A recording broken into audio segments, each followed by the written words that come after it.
Ada satu ironi yang jarang disadari orang, tapi sering banget dialami secara diam-diam.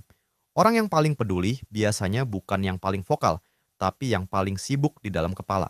Mereka mikirin nada bicara, mikirin perasaan orang lain, mikirin dampak kecil dari hal-hal yang dianggap sepele.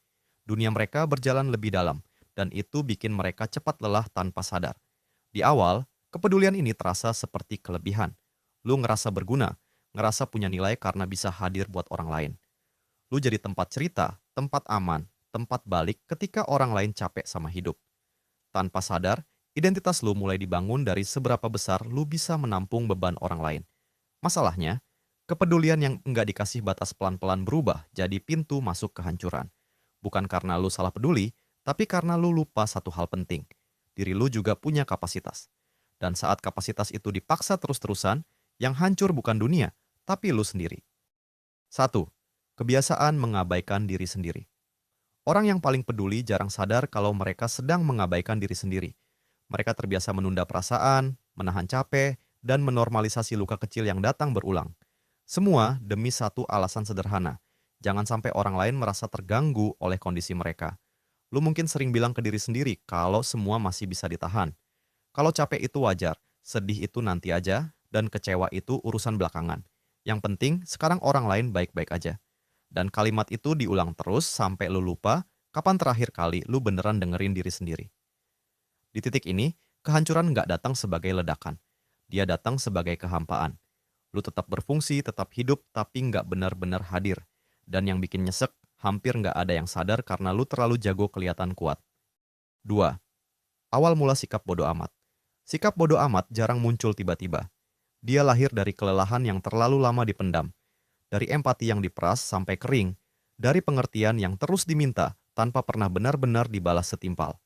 Lu nggak langsung berubah, tapi perlahan sadar kalau ada bagian dari diri lu yang terus dikorbanin demi bikin orang lain nyaman. Di tahap ini, bodoh amat bukan berarti lu berubah jadi dingin, tapi lu mulai sadar kalau nggak semua hal pantas dapat perhatian penuh dari lu. Lu mulai selektif, bukan karena jahat, tapi karena lu udah capek hancur diam-diam sambil tetap berusaha kelihatan baik-baik aja. Awalnya, sikap ini bikin lu merasa bersalah, karena lu terbiasa jadi orang baik. Tapi pelan-pelan lu belajar satu hal yang pahit. Kebaikan tanpa batas seringkali bukan kebajikan, tapi bentuk pengabaian diri yang disamarkan. Di titik ini, bodoh amat muncul bukan sebagai pelarian, tapi sebagai naluri bertahan. Lu mulai mundur bukan karena lu nggak peduli, tapi karena lu akhirnya sadar kalau diri lu juga butuh diselamatin. Dan dari situlah, batas pertama mulai terbentuk. 3. Ekspektasi yang terlalu tinggi. Orang yang paling peduli biasanya hidup dengan ekspektasi emosional yang tinggi. Mereka berharap diperlakukan dengan kepekaan yang sama, dengan perhatian yang seimbang, dengan usaha yang setara.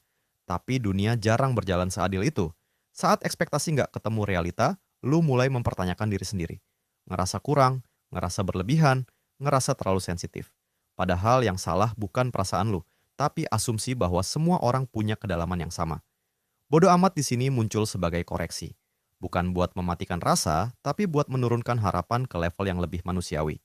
Saat lu berhenti menuntut dunia sehalus diri lu, hidup jadi sedikit lebih bisa ditoleransi.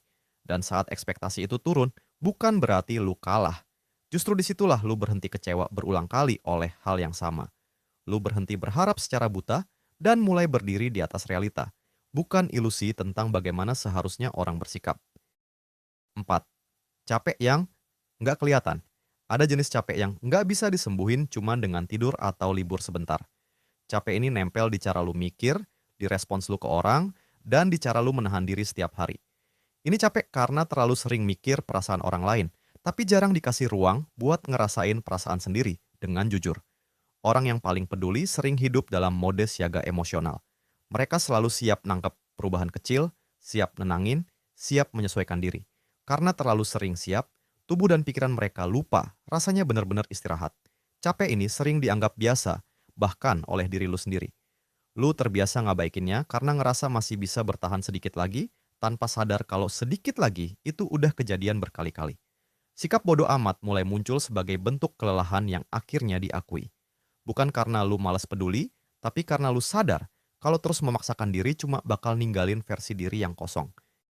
5. Luka kecil yang terus ditelan.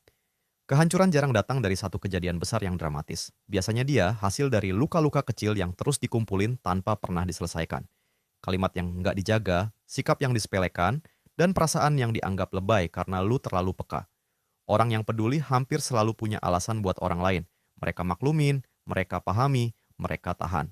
Mereka bilang ke diri sendiri kalau semua itu nggak seburuk itu. Padahal, setiap luka yang ditahan tetap ninggalin bekas. Mungkin nggak langsung kerasa, tapi lama-lama numpuk dan berubah jadi jarak emosional yang nggak pernah direncanain. Bodo amat ngajarin lu berhenti jadi tempat sampah emosional.